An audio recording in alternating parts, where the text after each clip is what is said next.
Hello. So I will, since I will have a little bit shorter one, I will just jump immediately to my presentation, and it will be about four points.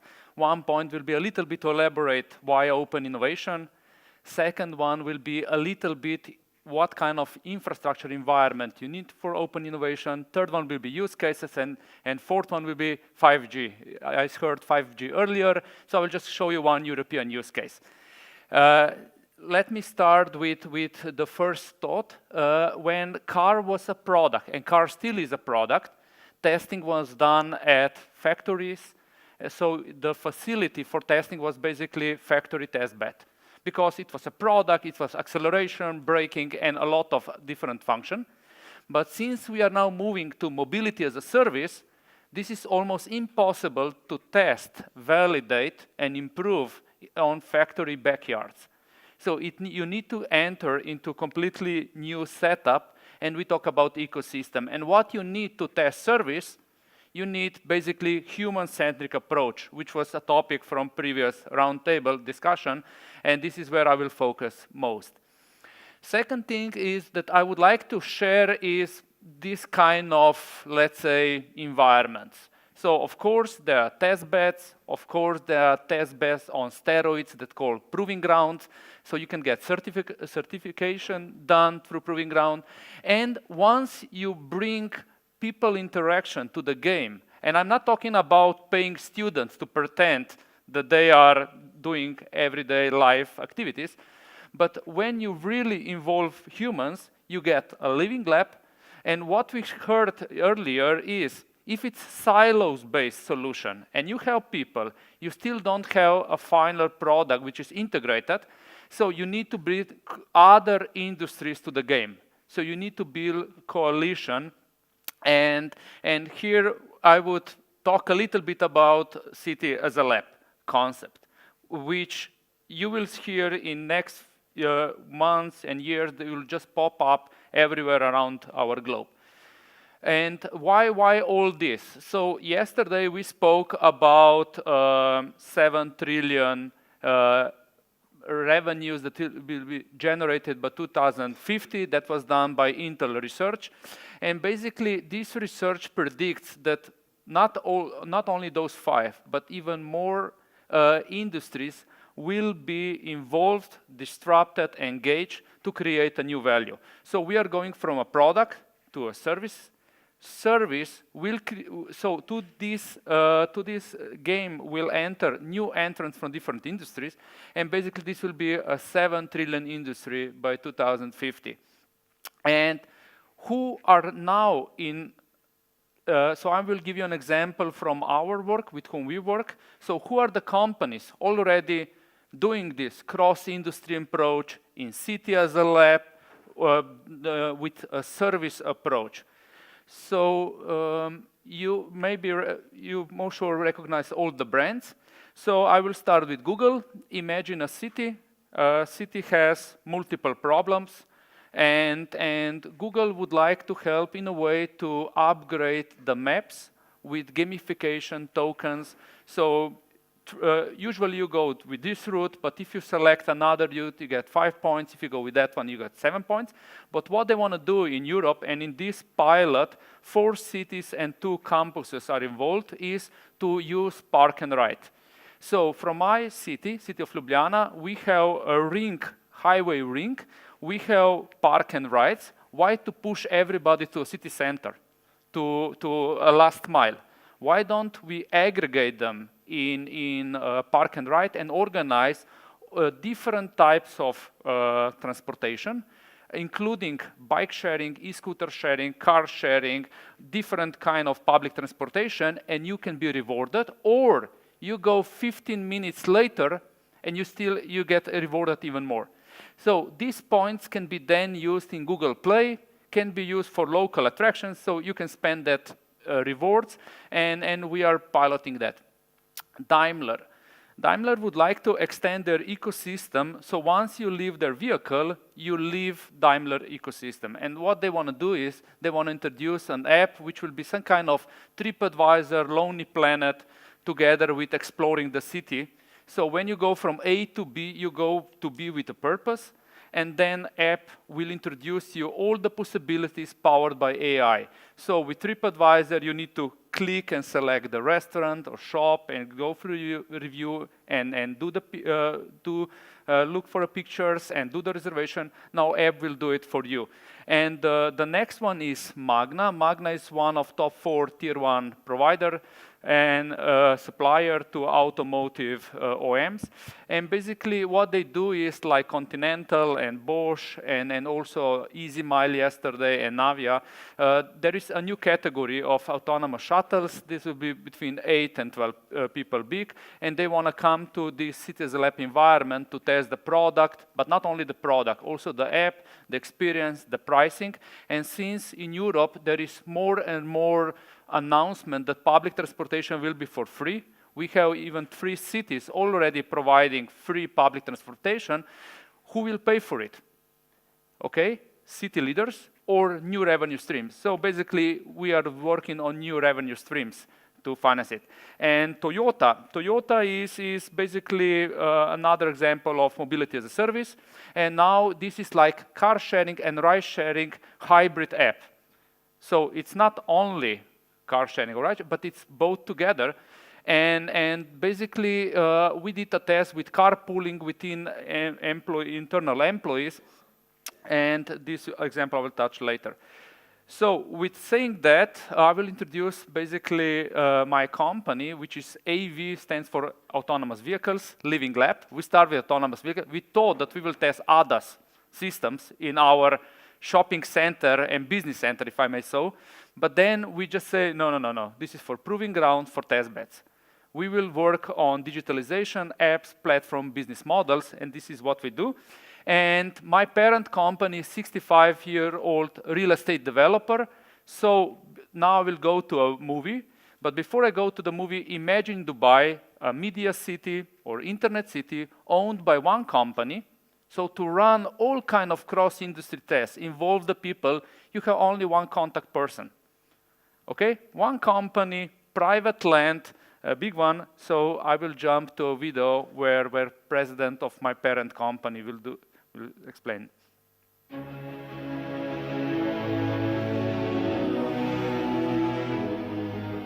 We will disrupt the way future cars will learn autonomous driving. Forever. Transformed ourselves several times, from warehouses to shopping mall to digital city.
Let's transform transportation industry together.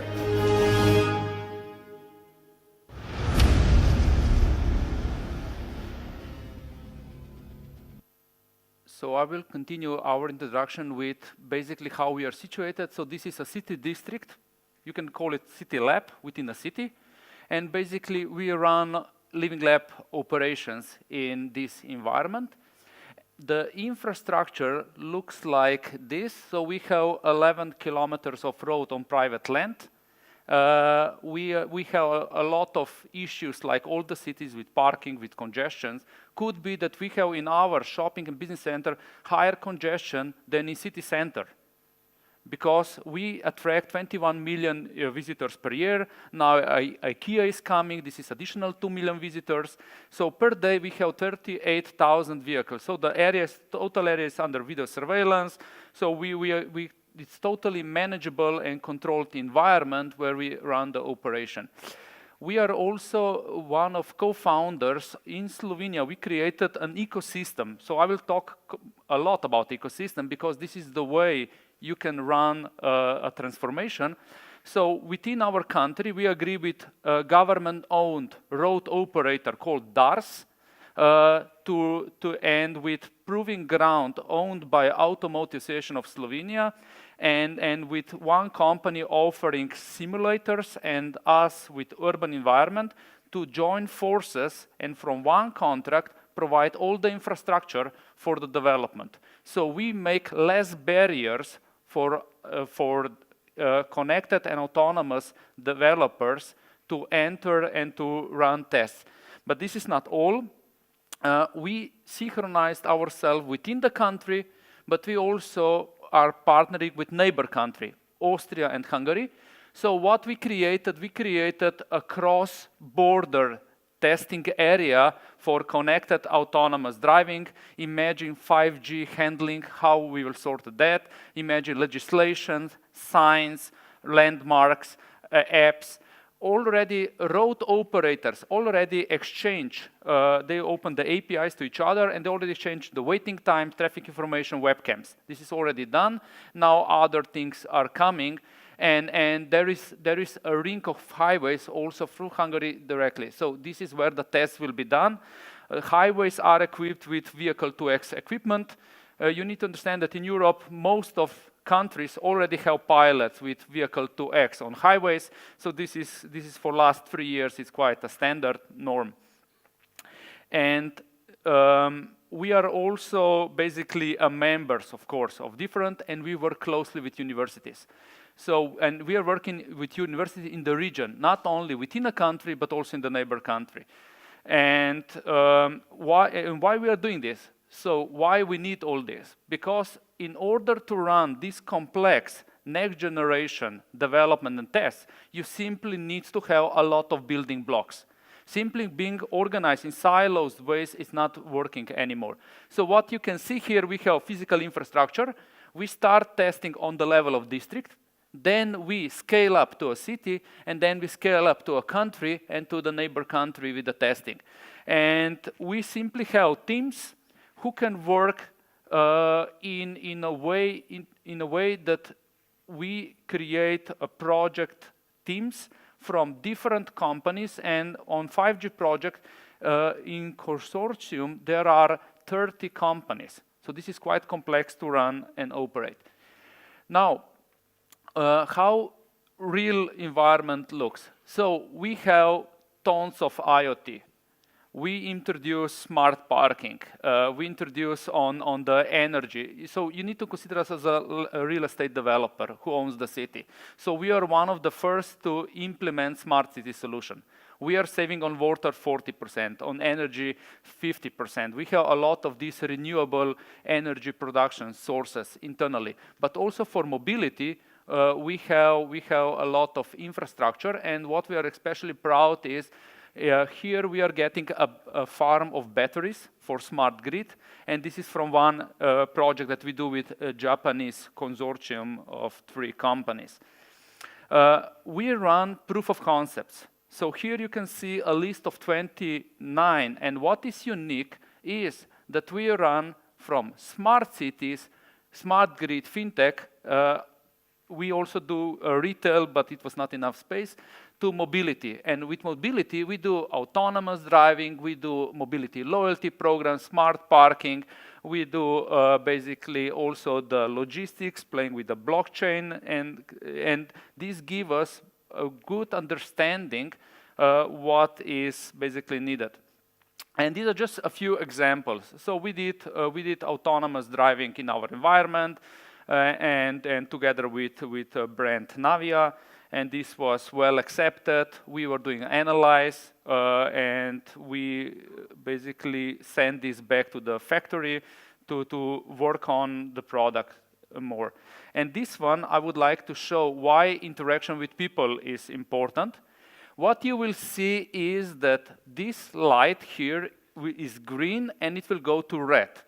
So imagine electric vehicle which is quiet and communicating to you, when I see you, it's green, it's safely to pass.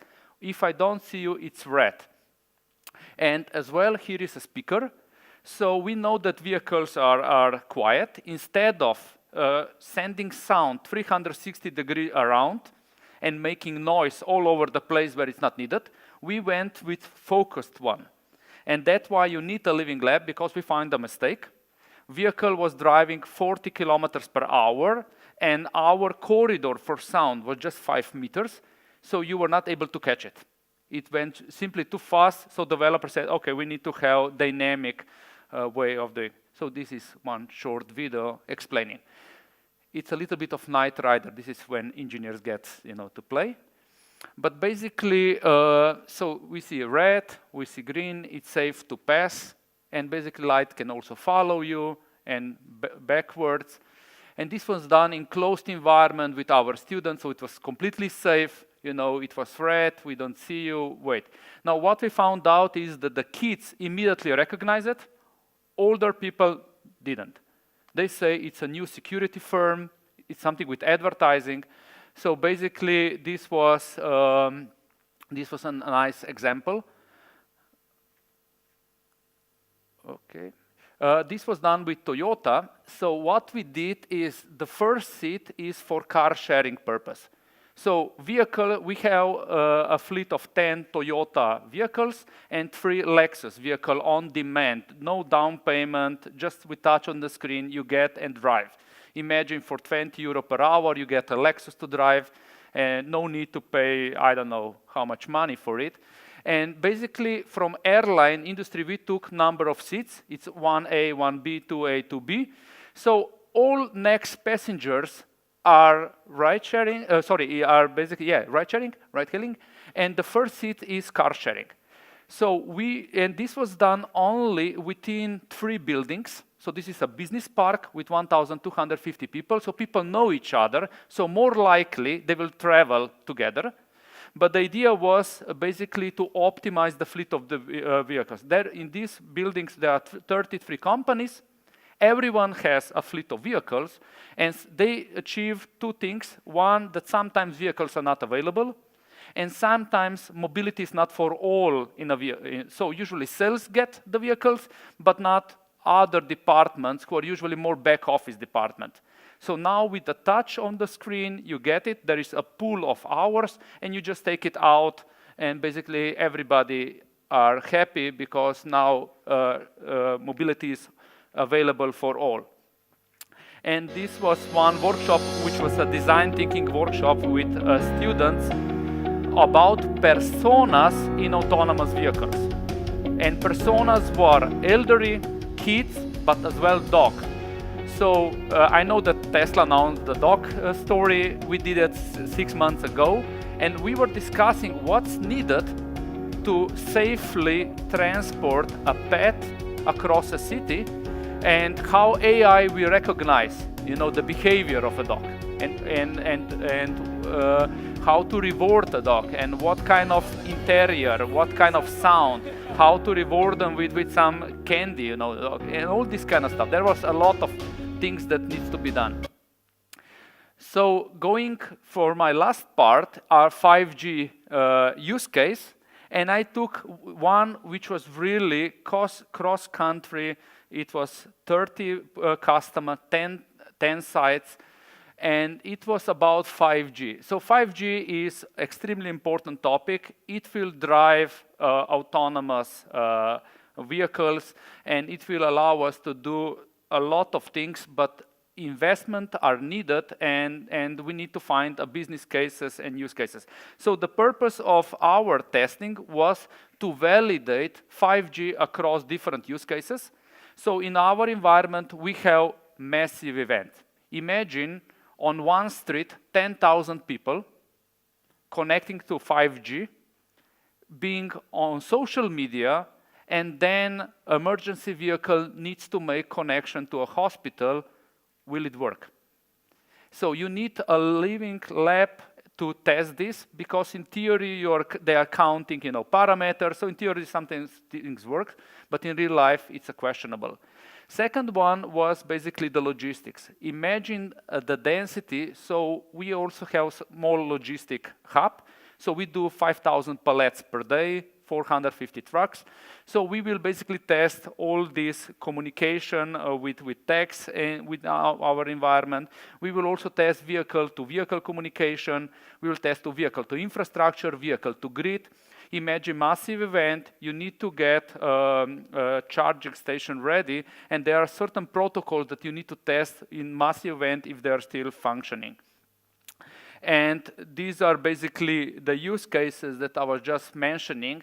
We also will drive between our environment and a stadium. Basically, we are looking where the density is really to test it.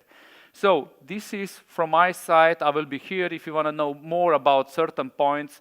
I will be more than happy. And the main reason why I'm also here is to look for a sister living lab, somebody to share experience, because we have clients and we are cultivating technology on European behavior, but in this region it's different behavior, different legislation, so we would like to extend those tests to this region and basically make technology cultivation easier and better for all. So thank you from my side.